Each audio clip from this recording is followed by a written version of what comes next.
Good morning, and welcome to the Blog Green Comedy PaulCast. It is May 8th, 2024. This is episode 161.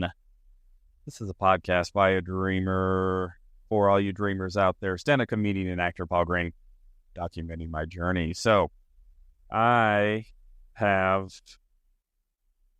had a pretty interesting day yesterday. I went ahead and talked to my comedy mentor, Mr. Andrew Norelli. And those of you who follow the podcast know that I tried out a bunch of new material over the weekend. I had 4 shows in a row and started to try out some of the new bits I've been working. Overall, it went very well, but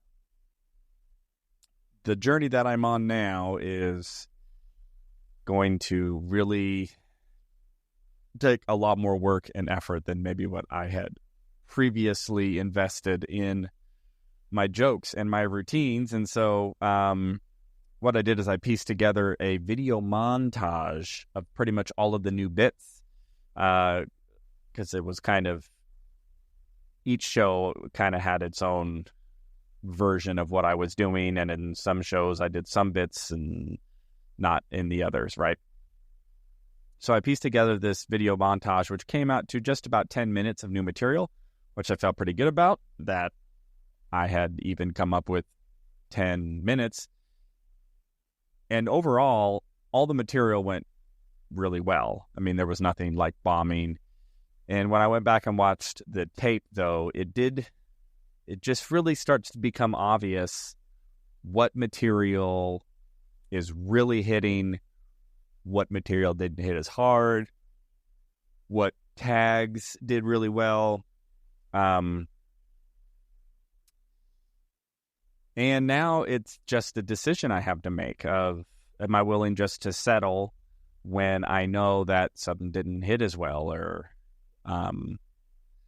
didn't quite have as good as a punch, or what I thought was funny, the audience didn't think was funny. And again, what's really incredible is I'm not even in the bombing versus not bombing phase. I'm in the doing well versus doing incredibly well. And it's very new. This is new for me to raise this standard on myself. I think historically I've been a little lazy, a little too willing to just go, well, that joke kind of works some of the time. Don't want to rewrite it, try something different. Just, it kind of gets a laugh, just keep doing it. Like, that's my bit now. So I had a little consultation meeting with, again, my comedian friend Andrew Norelli, who's been really mentoring me, and we went through the entire 10 minutes, and he was very, very meticulous on what he felt was working and what wasn't working. And the good news is some of it was actually, he said, yeah, that bit's pretty good. I think that one's ready to go. There was really only one bit that he felt was ready to go, which is about 3 minutes. So out of that 10 minutes of new stuff, I got about 3 minutes. The rest of it will either need to be scrapped altogether or rewritten.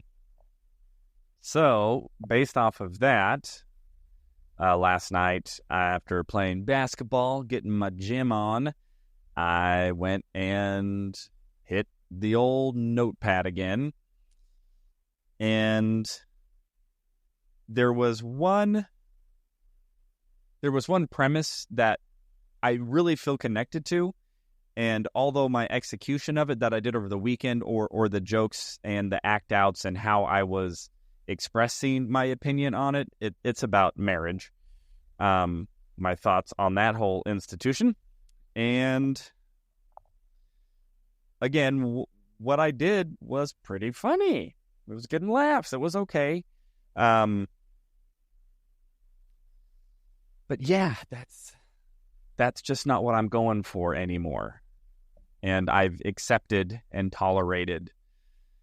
Yeah, that's good. That's good enough. I'll just kind of keep ramming this joke down audiences' throats, and if they like it, they like it. If they don't, they don't. And honestly, there was no resistance to that anymore. I think before I would have been defensive, going, "No, that joke's fine, and no, it works, and why would I get rid of it?" and that sort of stuff. I don't really have that anymore. And it's also not that I'm just doing whatever my comedy teacher tells me, although I am.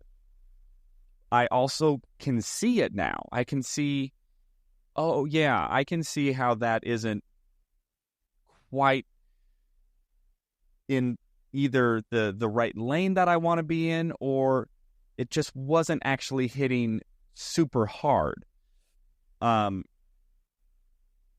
good thing and the bad thing about the shows that I did over the weekend is we had really good, warm, responsive crowds. That's good.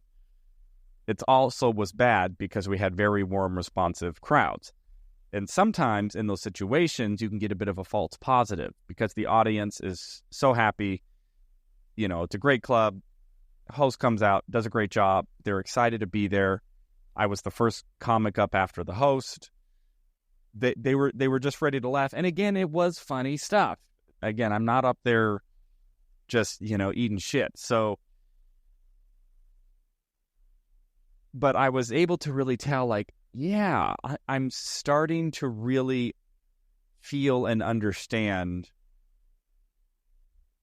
the difference between jokes that are home runs and grand slams versus jokes that are singles or bunts. I have this vague recollection of an interview that Brian Regan did, some podcast or whatever, and was asked, how did you get so good at comedy or something like that? And he just said, well, I learned the difference between good jokes and great jokes. And I got to where I was only telling great jokes. And I feel like that's sort of the threshold that I have now just approached. The vestibule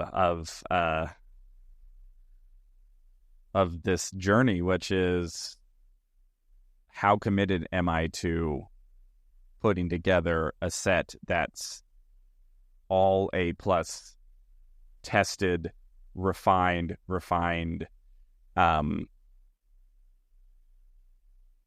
material, and how willing am I to disband and discard good jokes, good funny jokes. I have a lot of them, and the more that I'm talking to my mentor, the more he really emphasizes that this is the process. And he said, Paul, you have no idea how many really good jokes I have that are on the cutting room floor. And he's just emphasizing over and over and over again that this is the process, which is writing so much material, and a lot of it's going to be good. And good is okay if that's what I wanted, if that's where I'm at. But I am just ready to really challenge myself to see if I can do this, to see if I can put together a set that is so flawless and so funny and so branded and consistent and just right down the middle that I can just bring it anywhere, and anybody who watches it just goes, oh, yeah, that's perfect. That should be a Netflix special. And it's kind of humbling how delusional I was even just 6 months ago, because now I look at the comedy special that I did just 6 months ago. I did an hour comedy special, self-produced it, and I thought it was really good. And now I'm watching it, and I'm going, it actually wasn't that good. It wasn't that good comparative to where I'm trying to go. Which is also exciting because that was a really good comedy special and I got great feedback from it. I actually had an audience member say, I think this guy's funnier than Brian Regan. I'm just saying that's what somebody said. I ain't saying it's true, Brian. Because I don't think I'm as funny as Brian Regan. Not even close. So there's really there's nowhere to go but up, and there's nothing else for me to do but to improve and write every day and refine and just be very calculated and very willing to dispense of material and jokes and topics and premises that even if they were funny and even if they were working, may not be major league material. Maybe they're minor league material. Maybe they're college level material. And just being open to going, well, okay, yeah, that's a good joke. It was really fun. I wrote it. I thought it was good. I wrote this one joke that I did over the weekend about Adam and Eve, which I thought was really funny, and it was really funny. It got good laughs. And when my mentor saw that, he or heard it, he said, Paul, that's a really funny bit, but you want to be careful with that type of material. He goes, that's actually going to be getting outside of your brand because you're getting into this playful, imaginative state. So the joke was something like, do you think Adam and Eve hooked up right away or that they got to know each other first? Did Adam go up to Eve and say, hey, tell me about yourself? And Eve just went, oh, wow, nobody's ever asked me that before. Gee, I don't know. Nothing's been invented yet, so I guess I'm into gardening. Which I thought was funny. And the audience liked it. They laughed. It was a charming bit. And the thing that he tells me is he goes, the problem with that is it's not grounded in an actual reality. Now, of course, there are plenty of people who believe that Adam and Eve was a thing, but he's going, that's not something that you've actually experienced. And for the audience to go along with you, they have to slip into this imaginative, speculative state of something that may or may not have happened 7,000 years ago, depending on if you believe biblical history or not. I don't even want to get into that. So, right off the bat, and by the way, that was a joke I had written like 2 hours even before the show. So it wasn't really something I invested a lot of time in, and I tried it a couple times throughout the weekend, and it got decent laughs. And it's just something to go, okay, probably not going to do that anymore, even though it was funny, even though it worked, because it is something that for like a Netflix special where I'm going to really be presenting high quality material, that bit doesn't fit. Maybe it's a bit I throw in there, when I'm touring and want to just throw a curveball at an audience. But man, I'll tell you, this is just a huge, huge shift for me. I can't even really begin to describe how different my approach is to comedy, how much it's shifted really just in the last month. Because my mindset wasn't like this at all. My mindset, I was still doing pretty much the same material that I had written last year. I'd written about 10 minutes of material last year, which was all okay. And then I was combining that with material that I had written years ago and sort of pieced together a set based off of this kind of more historical, ancient material and sort of this new stuff that was based on some experiences that I was doing last year. And now I'm like scrapping all of it. And not only scrapping all of it, I've written probably 20 minutes of new stuff, even over the last couple of months. And about 2 months ago, I had written about 10 new minutes of material, and it wasn't really working at all. And I was getting really frustrated, and I have already scrapped all of that. And then I got the guidance from my mentor, which helped me then to realize why that material wasn't working, and really helped started to put sort of the bumper lanes in the bowling lane, if you will. I'm talking about the things that keep your ball from going in the gutter, so that I can at least know I've at least got to be writing with this sort of flow and this sort of format and this sort of authenticity. And that has been revelatory, because even when the material isn't great, it's still so much fun to do. And it's actually a lot more fun to write now, where I'm going, okay, my approach to my opinions on marriage was good. It went good. I got decent laughs. Didn't get great laughs on all of it. Cool. How can I try it again?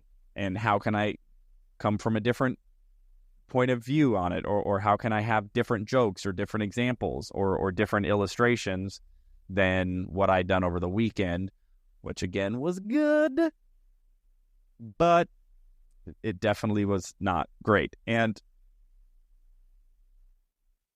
another thing that kind of hit me is I'm kind of shocked that this is sort of new to me, or that I wasn't aware that this is what it would take.